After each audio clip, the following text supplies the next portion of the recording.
Hello everyone, as you can tell from the title, this is a video showing 2 Second Sight films releases I've just got.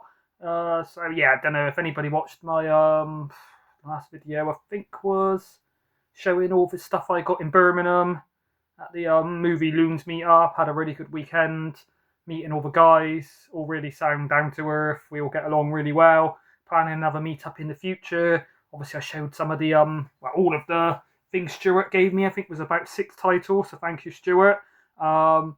Did a quick review on Sinners, and then I did mention that I'd been into HMV, my local one in Bristol, that morning to pick up a couple of the Second Sight films that was meant to be released that day, and they said they'd ordered them and didn't have them. So yeah, I had to order them on Amazon. I think it worked out about the same price, and they came yesterday. They came last night, but my friend was round DJing and stuff, so I opened them but couldn't sort of do a video on it until now.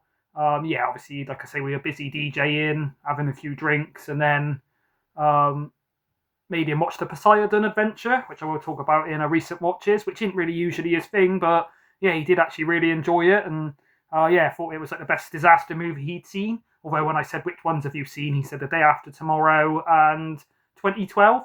So I guess that's not the highest bar, although I enjoy those ones. It's a better made film than those. Kind of weird seeing Gene Hackman with hair when he was younger, because yeah, I think I've not seen too many films with him in, but the pictures you see of him, or on front covers like the French Connection, yeah, for a while I was like, is that Gene Hackman? I'm assuming he still had hair there before he lost it and it wasn't a wig, but like R.I.P. Gene Hackman. So yeah, that's enough waffling. So on with showing the film. So yeah, I got House of the Devil. Hopefully there's not too much glare on it. I will open them up quickly because this should be a short video because there's not too much to show. These actually are on Blu-ray rather than 4K, which you could say it's a bit disappointing. I mean, the last time I watched House of the Devil is a DVD. I don't think I actually have it. I've watched it before years ago, but yeah, I thought I owned it on DVD, but I can't find it in the collection. But yeah, I've got these little postcards. Get 6 of these. So yeah, it's a Ti West film. Anyone that's seen, what's it called? Innkeepers, kind of similar to that. It's a sort of slow burn, creepy film, sort of set in the 70s, really good, like 70s aesthetic. Got the little booklet there. Obviously, it comes in this like rigid hard box, and then got the case with like one disc in it. I think you can get just this version. Probably be like £18-19, but yeah, obviously extra if you want all of these bits. Let me put this all back in. Yes, I haven't seen this in years. Remember it being good, but yeah, I can't remember too much of the details. Just remember the kind of aesthetic of the film, and yeah, it was like a slow burn. But yeah, if you're into Ti West, obviously he's got his sort of recent Maxine, X and Pearl, not in that order, and then yeah, years ago he did The Sacrament, House of the Devil, and The Innkeepers, and yeah, those three. Really good films, but different kind of style to the X trilogy. Yes, I think that's about 33 or so on Amazon. And then next you've got The Coffee Table. So yeah, this film isn't going to be everyone's cup of tea, or should I say coffee, no pun intended.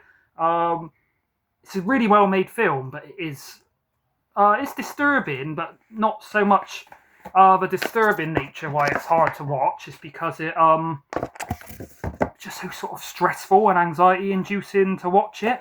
But yeah, the violence that happens, you kind of hear it, but it's done off screen. And unlike, say, Martyrs, which, is a kind of disturbing film that sticks with you and makes you think long after watching it, which has a lot of on-screen gore, this, yeah, doesn't really show much. It's what's implied. But it's not really a spoiler to say. I won't say the event, but an event happens about 20 minutes into the film, and then the rest of the film is just the guy knows something and other people don't know, so he's trying to keep it a secret from them, and the tension's ramping up and up and up, and then as you think it can't get any worse and any more sort of painful to watch, then visitors will come, and then it'll be you're just like the situation can't get any more tense, and then another certain person will turn up at the door, and yeah, the guy's trying to sort of keep something under wraps, kind of, shall we say, and yeah, it's different to like Hitchcock kind of tension. It's not tense where you're on the edge of your seat. It's more something, and the way the story's going. I mean, it is a kind of dark comedy as well. I didn't find it so much on the first viewing, but once you know what's happened, then when you watch it again, there'll be certain things the like wife and the people that doesn't know the secret say, which in hindsight, the way they say it is kind of does come across as not so much comical but ironic. And then there's a few funny bits of what they say to each other when they're arguing. But yeah, like I say, Not Since Martyrs as a film really stuck with me. I mean, when I was watching it, I was absolutely riveted. Completely, I forgot the time, didn't look at my phone once, was really drawn into the story. Although, like I say, it's painful and anxiety-inducing to watch. And then after, yeah, it played on my mind. It is a very depressing film. Obviously, I've bought it. I will watch it again. Not sure when I'm going to watch it. Only watched it on streaming on Shudder because it wasn't available anywhere else back then, maybe 2-3 months ago. Yeah, probably not ready for another viewing. Don't know if it'll be so hard to watch on the second view, just because once you know where it's going, you kind of know the outcome. Whereas obviously the first viewing, I was really wrapped up in it, sort of suffering along with the main character. Brilliant script writing, brilliant acting. Yeah, flawlessly made, really well made film.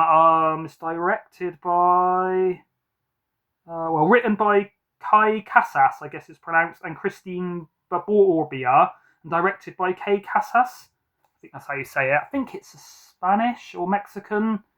Yeah, I think it's Mexican. I mean, it's only a 15 because, like I say, it's not really what you see on screen. It's the implication of things. It's like, yeah, it's hard to talk about without spoiling. But I would say, unless you've got a strong disposition and a strong heart, maybe don't watch it because, yeah, it really had me on edge. Once the film ends, yeah, I'd say it's kind of quite what's the word? Harrowing. But yeah, done in more of a subtle way than a lot of these kind of in-your-face, sort of gory, disturbing, extreme films. But it's also quite cathartic. Yeah, I would say is the word. Yeah, there's the postcards, all in sort of dark red kind of colour, which suits the sort of aesthetic of the film. But yeah, the acting by everyone is good. But this main character, I think he's called Jesus. The role he plays, brilliant. The emotions and that he's got on his face. Yeah, it's not just acting, reading out lines and delivering dialogue and hitting cues and doing some stunts or whatever. Like most acting, he's got to spend an hour and a half of just complete like pain and misery on his face, and he really pulls it off. Got a really thick, nice book in it. I won't show you all of that. And then yeah, that's what it looks like. So yeah, like I said, I think you can get just this standard one on like Blu-ray. Don't think it's been released on 4K, which is kind of good in a way because it's a bit cheaper. I mean, it would look good on 4K, but it's not the kind of film I think would massively benefit from being on 4K.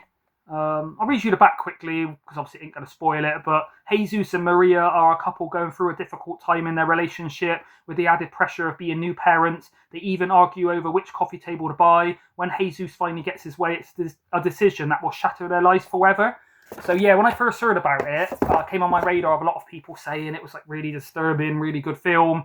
I kind of thought, hopefully it's not going to be like, I didn't think it would be like, a haunted coffee table, like a silly kind of B-movie film of like Killer Sofa or Rubber, where there's a tire going down the road using telepathy to explode people's heads, a bit like Scanners. I thought maybe it was going to be they buy it and it's cursed and it's like a bit of a supernatural edge, but no, thankfully it's not anything to do with that. I mean, I was kind of wondering how can it be based around a coffee table and actually be good, and it's quite a weird title for a film, I guess, but yeah, they buy the coffee table. I won't even say what happens because it might be a bit of a spoiler to say anything about the event, but let's just say something life-changing happens surrounding the coffee table, and then it just goes on from there. But yeah, like where most films have the payoff at like near the end, once the payoff happens like 20 minutes in, I was kind of like, didn't think it was the end, but I was like, where's it going to go from here? But yeah, it's very clever. One of the only films I've ever seen where the payoff happens so early that for the next hour and 10 minutes, you've just got to sit with the sort of trauma and aftermath of the event. But yeah, it is just really well written, so clever. Yeah, I've never seen a film like it. But like I say, it is not for everybody. And yeah, if you're I mean, it's not going to be gory in that. So people that don't want to watch Martyrs and Hostel and Saw and those kind of things for like what you might call torture porn. It's not like that, but yeah, it is disturbing, intense, and depressing, hard going. If anybody's seen like Compliance or Requiem for a Dream, it's kind of disturbing in that kind of way, where it's more the emotion it makes you feel than the on-screen gore and violence. Although there kind of is some, but yeah, most of it is suggested. So you hear a noise, a sort of rather than seeing it, which kind of makes it worse because you're thinking in your own mind what could have happened. Yeah, so that's everything from those 2 second site releases. I think the next two coming out are Talk to Me, which I'm not actually a massive fan of. Well, I like the horror from the film. I just couldn't stand the characters. They're like New Zealand teenagers. Don't know if they were writ to be annoying or they didn't mean to, but yeah, they were just absolute idiots and just couldn't sort of root for them or anything.